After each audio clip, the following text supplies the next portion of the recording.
जी देखिए, ज़रूर। अच्छा। ज्यादातर लोगों लोगों के साथ ये होता है कि इनफैक्ट हम सब कहीं ना कहीं एक मास्क लगा के अपनी जिंदगी में जीते हैं। हम घर में कुछ और होते हैं, बाहर कुछ और होते हैं, और इसकी वजह कोई नफ्सियाती प्रॉब्लम नहीं है, मगर जिसको आप इम्पोस्टर सिंड्रोम कहते हैं, वो बेसिकली एक साइकोलॉजिकल प्रॉब्लम है।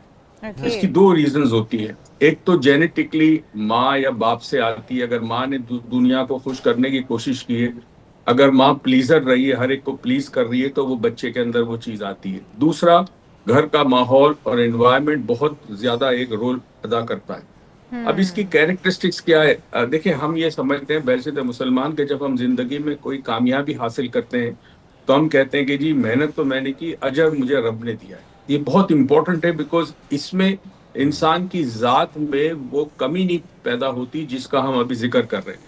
दूसरा ये कि हम्म। अगर कोई नुकसान होता है, नाकाम होते, तो हम कहते हैं कि भाई मैंने अपनी कोशिश की, जो रब की मर्जी, हो सकता है आगे मुझे वो अता कर दे, आगे मैं कामयाब हो जाऊं। दुरुस्त। मगर यहाँ जो लोग होते हैं उनका प्रॉब्लम ये होता है कि एक तो अनरियलिस्टिक गोल्स, वो बड़े डिफिकल्ट गोल्स अपनी जिंदगी में करते हैं और उसके बाद उसको अचीव नहीं कर सकते।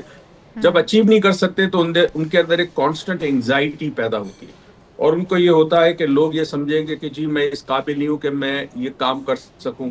और वो हम्म। लोगों की नजर के अपने आप को ये समझते हैं कि लोग मुझे बेकार समझेंगे, बेवकूफ समझेंगे, अनअचीवर समझेंगे। अच्छा, दुरुस्त। तीसरी चीज जो बड़ी इंपॉर्टेंट है वो ये है कि वो लक का बड़ा सहारा देते हैं कि जी हम्म। अगर एक चीज हो गई, मेरा लक था, नहीं भी नाकाम हुए, अरे लक नहीं था, टाइमिंग गलत थी, मैं सही कर नहीं सका। दूसरा, जब उनको कोई तारीफ करता है तो उनको हम्म। प्रॉब्लम होती है तारीफ से, बिकॉज वो समझते हैं कि वो डिजर्व नहीं करते। तो ओह। ये एक एहसास है कम तरी की, एक अजीब और गरीब मैनिफेस्टेशन होती है लोगों के अंदर। हम्म। और ये इंसान को कामयाब होने के बावजूद इंटरनली उसको नाकाम करती है। बिल्कुल सही। अच्छा, ये बड़ी प्रोफेसर साहब आपने गहरी बातें की हैं। अब इसके दरमियान बड़ी ही बारीक सी लाइन भी है कि एक तो खुद एतमादी का होना और एक फिर ओवर कॉन्फिडेंट हो जाना कि आप सब कुछ मैं ही कर सकता हूँ या सब कुछ मेरी ही वजह से है। अल्लाह की बजाय अपने आप को ही हर चीज़ का वो सेहरा क्रेडिट देना। पहना देना, क्रेडिट पहना देना कि ये सब कुछ तो मेरी ही वजह से था। दूसरों की कामयाबी का सेहरा भी खुद पर ले लेना कि ये सब कुछ मैंने किया है या मैंने उसको कामयाब करवाया है। और दूसरा, जो कि अपना भी क्रेडिट खुद नहीं लेना चाहते और वो कहते हैं कि किस्मत में शायद ये था या दूसरों की मेहरबानी की वजह से ये मुझे मिल गया। तो अब ऐसे लोगों को क्या ऐसी फीलिंग से या इस जहनी कैफियत से बाहर निकाला जा सकता है, जिस तरह आप भी कह रहे हैं कि या तो बचपन का कोई ट्रॉमा या फिर पेरेंट्स से उसे ये चाइल्डहुड में मिल गया, पेरेंट्स जिस तरह से करते आए हैं दूसरों को खुश करने के लिए, शायद वो चीज़ बच्चे ने अडॉप्ट कर ली है। तो अब इस कैफियत को किसी भी इंसान के अंदर से ख़त्म कैसे किया जा सकता है कि वो खुद पर इन्हसार करे देखिए हम या खुद को भी माने, तस्लीम करे कि वो कुछ कर सकता है, कामयाबी की सीढ़ियाँ उसने खुद भी चढ़ी हैं? देखिए हम दो पर्सनैलिटी की बात कर रहे हैं। एक करते हैं नार्सिसिस्ट पर्सनैलिटी, जो ये समझते हैं कि सब कुछ मैंने किया, मैं सबसे ज्यादा होशियार हूँ, मैं सबसे ज्यादा अक्लमंद हूँ। वो एक अलग पर्सनैलिटी है। दूसरी तरफ हम एक बात कर रहे हैं ये पर्सनैलिटी की जिसमें ये सिंड्रोम होता है। एक चीज याद रहे कि इंसान जब ट्रायल से गुजरता है, जब तकलीफों से गुजरता है, नाकामी से गुजरता है, तो तभी वो कामयाब होता है ना। Because every failure is basically a feedback. वो जी। आपको सिखाता है कि आपने गलत किया, अब इसको सही तरीके से करें। हम्म। अब ऐसे लोगों को चूंकि कॉन्फिडेंस की एक ओवर कॉन्फिडेंस होता है, और वो भी बेसिकली कहते हैं कि वो भी एक एहसास से कमतरी होती है जिसको छुपाने के लिए बंदा ओवर कॉन्फिडेंट होता है। और यहाँ पे कॉन्फिडेंस की कमी, इज्जत नफ्स मजरू होना, सेल्फ एस्टीम लो होना, ये तमाम चीजें शामिल होती हैं इन लोगों में। तो उसका डेफिनेटली इलाज मुमकिन है, थेरेपी मुमकिन है, साइकोथेरेपी की जाती है, हिप्नोथेरेपी की जाती है, एनएलपी की टेक्निक सब, तो बंदा ठीक हो सकता है। मगर मसला ये कि ऐसे लोग आते नहीं है थेरेपी में। सबसे बड़ा मसला है कि लोग, पता चल जाएगा, लोग समझेंगे मैं पागल हूं, मैं, मतलब बड़ा मसला होता है। लोग साइकाइट्रिस्ट के पास नहीं जाते, जबकि अच्छी खासी जहनी अमराज होते हैं वो साइकाइट्रिस्ट के पास नहीं जाते।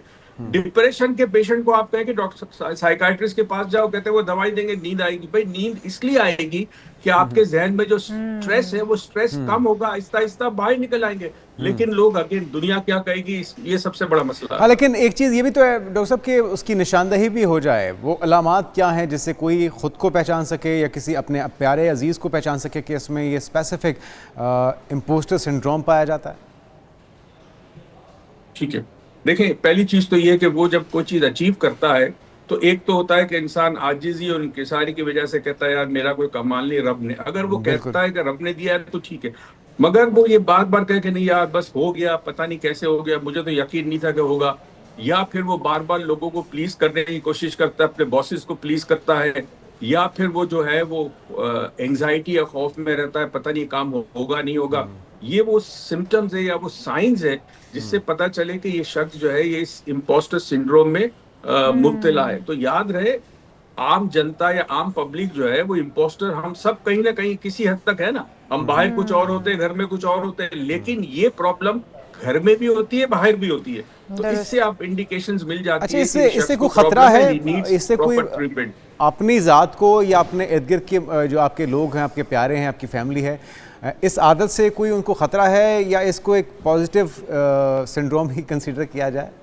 देखिए, लोगों को तो खतरा नहीं है, लेकिन जो जिसको ये प्रॉब्लम है उसकी जात के अंदर कॉन्फिडेंस की कमी होते होते इवेंचुअली जब एज जरा ऊपर जाती है तो नफ्सियाती प्रॉब्लम, फॉर एग्जांपल डिप्रेशन हो सकता है, क्रॉनिक एंजाइटी हो सकती है, उसको बहुत ज्यादा माइंड डिस्ट्रैक्ट करना शुरू करेगा, अपने गोल से ओरिएंटेशन खत्म हो जाएगी, तो उसको ठीक प्रॉब्लम है। डेफिनेटली होगा जिसमें ये सिंड्रोम है।